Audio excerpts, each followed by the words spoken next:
안녕하세요. 꿈꾸는 교회 디아스포라들의 새벽 이슬방을 시작하겠습니다. 다 같이 우리 기도드리겠습니다. 참 좋으신 아버지 하나님 감사합니다. 오늘도 변함없이 깨어있게 하시고 하루의 첫 출발을 말씀과 기도로 열어갈 수 있도록 은혜 위에 은혜를 베풀어 주시오니 감사합니다. 이제 아버지 하나님 가난한 마음 간직하고 하나님의 세미하신 그 음성을 기다립니다. 오늘도 말씀에 의지하여 하나님께서 기뻐하시고 원하시는 그 길을 걸어갈 수 있도록 주님 역사하여 주옵소서. 예수님 이름으로 기도하옵나이다. 아멘. 오늘 아침 우리에게 주신 하나님 말씀 함께 보겠습니다. 사도행전 13장 1절로 7절까지 제가 읽어드리겠습니다. 사도행전 13장 1절입니다.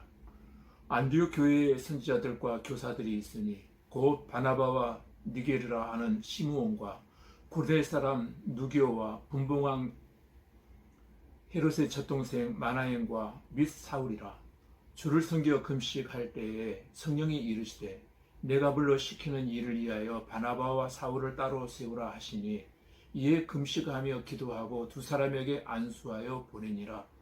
두 사람이 성령의 보내심을 받아 실루기아에 내려가 거기서 배 타고 구브루에 가서 실라미에 이르러 하나님의 말씀을 유대인의 여러 해당에서 전할세. 요한은 수용원으로 두었더라. 온 성 가운데로 지나서 바고에 이르러 바예수라 하는 유대인 거짓 선지자인 마술사를 만나니 그가 총독 서기오 바울과 함께 있으니 서기오 바울은 지혜 있는 사람이라 바나바와 사울을 불러 하나님의 말씀을 듣고자 하더라. 아멘. 방금 읽어드린 말씀의 제목은 바울의 1차 전도 여행이라는 제목으로 함께 은혜를 나누려고 합니다. 오늘 13장에 등장하는 안디옥 교회에는 지상에 존재하는 많은 교회들이 정말로 닮고 싶어하는 선교하는 교회입니다. 안디옥 교회에는 예루살렘에서 스데반 집사가 선교하게 되고 믿는 자들에 대한 핍박이 커지면서 많은 믿는 사람들이 디아스포라가 되어 베니게로, 구브로로, 안디옥 같은 곳으로 흩어지게 되어집니다. 자, 그때 베니게와 구브로 사람 몇 명이 안디옥에서 유대인들에게 복음을 전했는데 수많은 사람들이 복음을 믿게 되었다라고 기록을 하고 있습니다. 여러분도 오늘 이 말씀을 청종할 때 믿어지는 역사가 일어나기를 간절히 소원합니다. 특별히 2절과 3절 말씀에 보면은 주님을 섬겨 금식하고 기도하면서 성령의 음성을 듣고 바나바와 사울을 따로 세워 안수하여 보냈다라고 말합니다. 소위 말하면 선교사로 파송하게 되었다는 그런 내용입니다. 금식과 기도와 성령의 역사와 안수가 한꺼번에 나오게 되는 것을 보게 됩니다. 바나바는 예루살렘 교회가 파송한 최초의 선교사이기도 합니다. 그리고 이 바나바로 인하여 수많은 안디옥 교회의 사람들이 회개하고 주께로 돌아오는 전도의 역사가 일어났습니다. 이 안디옥 교회는 오늘날 우리가 알고 있는 대형 교회가 아니었습니다. 소위 말하면 큰 교회가 아니었다는 겁니다. 그러므로 교인들이 많은 것도 아니었고 또한 재정이 넉넉한 교회도 아니었습니다. 그런 안디옥 교회는 오늘날 세상의 교회들에게서 볼 수 없는 아주 모범적인 교회상을 세 가지로 보여주고 있습니다. 첫째로 안디옥 교회는 서로 협력하는 교회였습니다. 지상교회가 이렇게 되어지기를 하나님은 원하십니다. 여기에 나와 있는 안디옥 지도자들은 다 똑똑한 사람들입니다. 출신이 각자가 달랐습니다. 우리 속담에 그런 말이 있잖아요. 사공이 많으면 배가 산으로 갈 가능성이 있어 보인다라고 하는데, 그러나 이 안디옥 교회에는 다양한 사람들이 모여 있었음에도 불구하고 서로가 협력하게 되는 놀라운 역사가 일어나는데 그것이 바로 성령의 도우심 속에서 일어났다라고 볼 수 있을 것입니다. 어느 누구도 자기 주장만 고집하는 사람이 없었다는 겁니다. 모두가 주님 안에서 자기를 내려놓고 주님의 일에 협력하는 자들이었다라고 성경은 기록하고 있습니다. 둘째는 안디옥 교회는 함께 기도하는 교회였습니다. 이 안디옥 교회의 모범 중에 하나는 어떤 문제가 있을 때마다 교회적으로 함께 그 문제를 인하여 금식하며 기도하는 교회였다는 겁니다. 지금 안디옥 교회가 금식하며 기도하는 이유는 바로 선교사 파송을 위한 문제였습니다. 즉 누구를 보내야 하느냐 하는 문제를 놓고 온 교회가 금식하며 기도하고 있습니다. 교회 중차대한 문제들을 앞에 두고 그들은 다 같이 열심동체 하나 되어 기도했다는 것입니다. 우리는 안디옥 교회의 기도의 모범을 배워야 할 것입니다. 문제를 가지고 손만 태우지 말고 강론을박 회의만 하는 것이 아니라 안디옥 교회의 성도들과 같이 한번 금식하면서 기도해 보시기를 바랍니다. 세 번째로 이 안디옥 교회는 선교를 우선하는 교회였다는 겁니다. 안디옥 교회는 역사적으로 최초의 선교사를 파송하는 교회로 기록되어지고 있습니다. 그러므로 이 안디옥 교회는 신약시대의 모든 교회를 대표하는 교회예요. 또 모범이 되는 교회입니다. 앞에서도 말씀을 드린 대로 안디옥 교회는 큰 교회가 아니었습니다. 이제 갓 태어난 개척 교회입니다. 이제 막 걸음마를 시작하는 그런 교회였다는 겁니다. 그러나 안디옥 교회에는 선교사를 2명씩이나 파송하는 선교하는 교회였습니다. 여러분, 하나님께서 이 땅에 교회를 세우시는 첫 번째 목적은 하나님의 나라를 확장하라고 선교를 목적으로 해서 교회를 세우신 것입니다. 그러므로 선교하지 않는 교회는 잘못된 교회예요. 하나님의 뜻을 거역하는 교회인지도 모릅니다. 선교는 교회가 크고 재정이 넉넉해야 하는 것이 전혀 아닙니다. 교회가 안디옥 교회와 같이 작아도 재정이 넉넉하지 못해도 우선 되어져야 하는 것이 선교인 것입니다.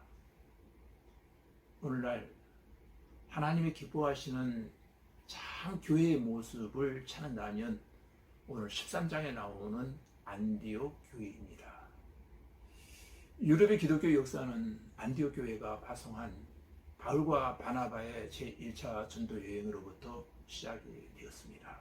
유럽에 찬란했던 기독교 역사는 바로 바울과 바나바로부터 불이 붙여지기 시작했다는 말씀입니다. 그런데 복음전도가 불이 붙기 시작할 때 8절에 보니까 복음을 방해하는 자가 등장합니다. 엘루마는 총독으로 믿지 못하게 힘썼다고 했습니다. 어느 시대든지 복음을 방해하는 자는 꼭 있습니다. 10절에 보니까 바울은 복음을 방해하는 예수 박수를 향하여 이르되 모든 거짓과 악행이 가득한 자요 마귀의 자식이요 모든 의의 온수요 주의 바른 길을 굳게 하기를 그치지 아니하겠느냐 했습니다. 박수는 복음을 방해하는 자요 서기오 총독은 말씀을 듣고자 하는 자이며 바울과 바나바는 복음을 증거하는 자들입니다. 우리의 심령 안에 복음을 방해하고 기도를 방해하고 봉사를 방해하고 은혜 생활을 방해하는 박수와 같은 마음을 몰아내고 내 속에서 하나님의 은혜와 복음이 자유로워지기를 바랍니다. 결국 바울과 바나바는 구브로에서 총독 서기오 바울을 전도함으로 매우 성공적 전도 열매를 거두게 되었습니다. 바울과 바나바의 전도 여행은 늘 위협이 뒤따르는 위험한 여행이었습니다. 그러나 이들에게는 보이지 않게 동행하는 성령님이 항상 함께 하셨습니다. 성령님의 도우심과 역사하심을 인하여 이들은 가는 곳마다 정말로 놀라운 일들이 일어났고 많은 전도의 역사가 일어났습니다. 바울은 17절 이하에서 이스라엘을 구원하시기 위해 하나님께 인도하셨다라고 하는 것을 지금 말씀하고 있습니다. 23절로 29절까지 예수님께서 이 땅에 오신 것은 인간 구원의 역사를 성취하기 위해서 오셨는데, 인간은 하나님의 그 놀라운 계획을 알지 못하고 오히려 예수를 십자가에 죽게 만들어 버렸습니다. 그러나 30절부터 37절까지 보시면 하나님은 패배하실 수는 없습니다. 예수님은 부활하셨기 때문입니다. 바로 이 복음을 전하라고 하나님이 우리를 부르셨습니다. 47절로 48절 말씀을 한번 제가 읽어드리겠습니다. 주께서 이같이 우리에게 명하실 때 내가 너를 이방의 빛으로 삼아 너로 땅끝까지 구원하게 하리라 하셨느니라 하니, 이방인들이 듣고 기뻐하여 하나님의 말씀을 찬송하여 영생을 주시기로 작정된 자는 다 믿더라. 아멘. 땅끝까지 구원하는 것이 하나님의 뜻이요 목적입니다. 이방인들이 우리를 통해서 복음의 기쁜 소식을 듣고 기뻐하고 영생을 주시기로 작정된 사람은 다 믿게 되기를 바랍니다. 52절 말씀대로 우리는 주님의 제자로 복음 전도하는 가운데의 기쁨과 성령이 늘 충만하게 되기를 주님의 이름으로 기도드립니다. 다 같이 우리 하나님께 기도드리겠습니다.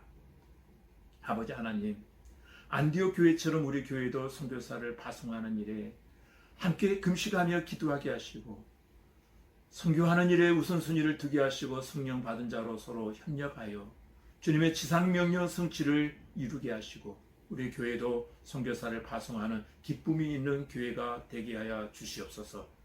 이 땅에 교회를 세우시는 첫 번째 목적은 하나님 나라의 확장을 위한 선교에 있는 줄로 믿사오니, 주님, 우리가 예수 믿고 구원받은 자로서 꿈이 변하지 않게 하시고 우리의 재정이 넉넉하지 못해도 하나님의 선교의 목적을 두고 전진하는 교회가 되므로 하나님이 넉넉하게 채워주시는 교회가 되게 하여 주시옵소서.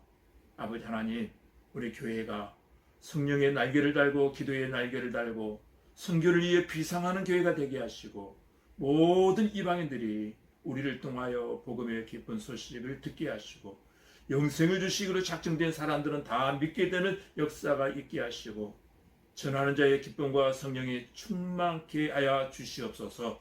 예수님 이름으로 기도하옵나이다. 아멘.